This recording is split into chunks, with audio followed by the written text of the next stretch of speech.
Hi everyone, it's Chris. I just want to welcome you all and say thanks for returning. What I'm showing you today is the Christmas cards that I've made so far for my family and friends and how I got to them. I initially was going to make them a smaller size, and I had since started cut a couple of smaller size ones. I got these envelopes for free. I came across thousands of them for free. My sister found them on Facebook giveaway or Nextdoor or something. They're 8 by 5.5. And so typical cards I make are probably about that size. So there's a few inches too much. So I didn't want to put a card in this giant envelope and have it sloshing around. So what I did is took these envelopes, I put this stamp on all of them, and what I had done then is I found this heavyweight card. I believe I got it at Joann's, and it was Park Lane.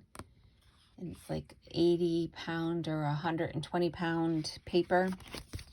And initially, you can see the fold line. I had made an actual card out of it. But then I realized this paper is so heavy, but with all the layers I want to put on it, it would make it so heavy it'd probably cost me extra postage. So what I'd go through quite a bit. So what I decided was just cut it in half. I cut these pieces of paper to be 5 inches by 7.5. Oops, yeah, this one's a little shorter, by 7.5. So I took a 1/2 inch off my envelope size. And so what I had done is I had this pretty pattern paper, and I had two sheets that had these different penguin images, squares on it. I cut those up and I made all these cards from just those images. So on this one, I just made a little decorative fold, and I had used a pretty piece of paper up here, and I used a piece here, and then I put my stamp here so I can just sign it. This one will sit right because I did trim it down to fit in that envelope, so it's still going to be a little big in there. These will fit just perfectly in the envelopes. They fit just right. So, and here's this one. I had extra space. I wasn't sure what I wanted to stamp, so I put my sentiment up here.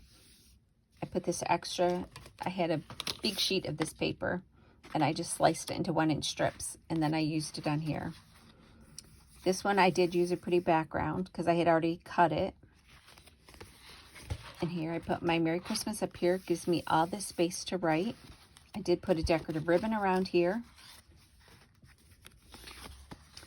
And this one I have right here. I did the decorative paper here. Put my stamp over here.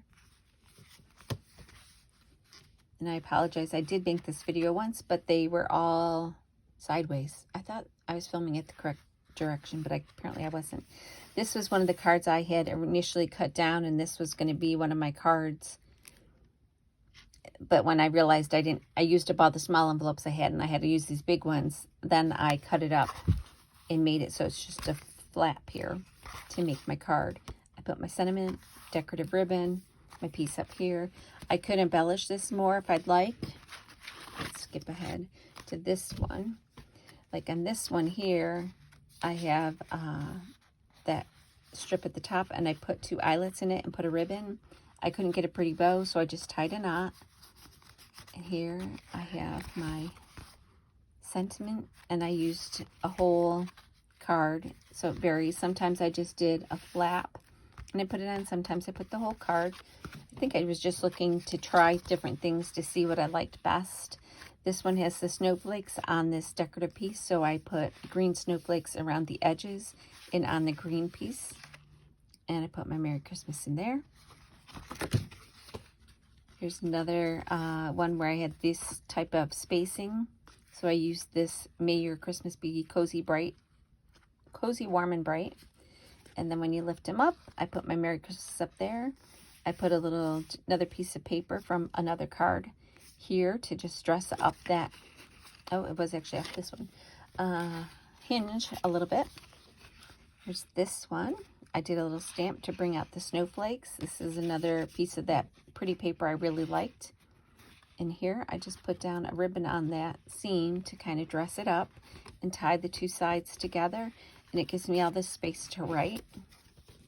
And I do stamp all the backs of my cards with this little bunny. I just really like it, and that's kind of my signature. We had rabbits for many years. See, my youngest son was probably 8, maybe, when we got our first rabbit, and we had rabbits up to 6 at a time for many years, and they all had expired by probably about 5 years ago was the last year we had rabbits, and the last couple we had passed away from old age. But other than, I still like the bunnies, so that's my signature. So this was a bigger one, so I put the card sideways, and this is how I hid the seam. I put my sentiment. This one I put right on a pretty decorative piece of paper instead of the solid color. And I could write on the back of all of these if I choose to. And here, again, I did the solid background because I needed solid here so I could write on it. Otherwise, it'd get lost on that plaid. Another decorative piece of paper that's kind of heavyweight. So I just put my card that I was going to use on here with my sentiment. I did some extra snowflakes and the little penguins. And this one is, again, on the decorative paper. And when you open it up, it's got the sentiment. And this guy, he is layered. This is him, then this red, orange, rust color is here, and then another piece of paper. And here's my Merry Christmas, my Jingle All the Way. I stamped it on there. I really liked that. Again, this one I could do some kind of decoration up here if I wasn't afraid of it becoming too much. I added a little holly decoration in the corner. They're all just a little bit different. This one is just glued on. There's nothing here. And I did this ornament stamp on top of this. And here's my Merry Christmas. I probably will add something down here or maybe up on the side. I haven't decided yet. This one I made to look like a little package. And when you open them, there's Merry Christmas. And again, that extra piece of paper. And I still have quite a bit of this paper left to use if I wanted to make more. And here is my final one. And when you flip them up, the Merry Christmas, this gives me more space to write. And that's what I did. And here are some of my leftovers. This is one of the cards I was going to send, but again, it's too small. So I probably will cut it about here and glue it onto another piece of paper and just use this. And then I can use this piece over here as another flap or decoration on another card. And then I just had some plain old ribbon I got at the fabric store that I was using as my decoration. I do struggle with glue and what to adhere things with. Some people, seems like their stuff doesn't come off. I did do some sequins before, and I used regular Elmer's glue. I used this craft stick that I had from my scrapbooking days. I also have Elmer's Craft Bond and glue. I have my AGT gun. And I also sometimes will use put this down here to look at. I will use a hot glue gun, which on some cards that I've shown recently, I did use the hot glue gun on to adhere some of the sequins and things. And I do have little puff dots I could add on these. They're not dots, but it's like a glue, like one of these, and I could just drop a couple little dots on here. But again, I don't want to mess with the weight and make it too heavy or too thick. These are kind of thick, and these I am mailing. The ones I do for the nursing home, I'm not too particular on how thick or bulky they are. I actually try to make them bulkier because I'm not mailing them. And I can do some of those weird, odd designs on them. And I can have fun. I can be more relaxed with them and do whatever it is that I care to do. So, but that's my cards. So if any of my family and friends are watching this, I'm sorry, you just got a sneak peek at what you're probably getting for Christmas, card-wise from me. I don't think I have enough made for this, but who knows? I will probably paint some more cards like I did last year if I run out, or I do have more of some of these papers. I don't have any more of these pretty designs, but I have tons of stamps, so I can always cut them out. Or I could even, like I love this one, I just didn't use it, and it gives me the die cuts. I could do the truck and the greenery and the packages and put the packages in the truck. So I could do more using something like this if I run out of cards. And I have a gazillion, I say gazillion, I have a container full of these little ones. Sadly, I have lots of Christmas stamps.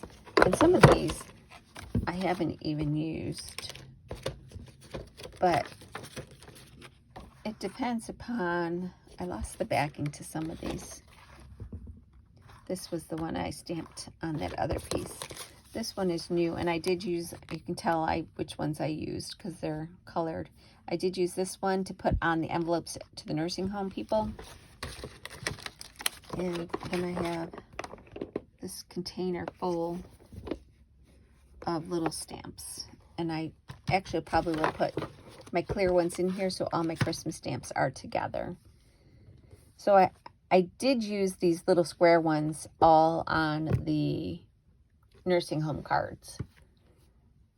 I don't want to spend a lot of time coloring, even with colored pencil or with markers or with watercolor for the nursing home, because I have so many to do. There's like 40 to 50 cards I have to get out. And that's a lot. And then it takes the fun out of making them. So I tend not to do that for those. But for the ones from my family and friends, I don't mind spending a little more time on. And there are some family and friends I know will probably keep them. And you know what? If they don't keep them, that's okay. If somebody hand makes me a card, I typically keep it if it's handmade. If it's a store-bought card, unless there's something written in it that I really need, I don't tend to keep those. But I have a friend in Arizona who always makes her cards and sends them to me, and I keep all of those, not only just because they're beautiful, but also for inspiration for me to say, oh, because I'm like, wow, this is so cool. I want to make a card like this next year. The problem is, can I find that card when I want it for my inspiration to make my cards? The answer is no. But I think I'm impressed. I got these done. It's not even the end of September yet. I've got these done, so I'm good. I've got a good head start. So I'm not going to be crunching at the last minute, just slapping some cards together with different papers and things. I can actually take a little time and get things pretty. So if I need more, I can spend some time and make something pretty. I don't have to just slap. And if worse comes to worse, I do have some store-bought ones that I could send out. They're just not my favorite to do. So, all right. Thanks for watching, everybody. Have a great day. Thanks for subscribing, and have an awesome day. Bye.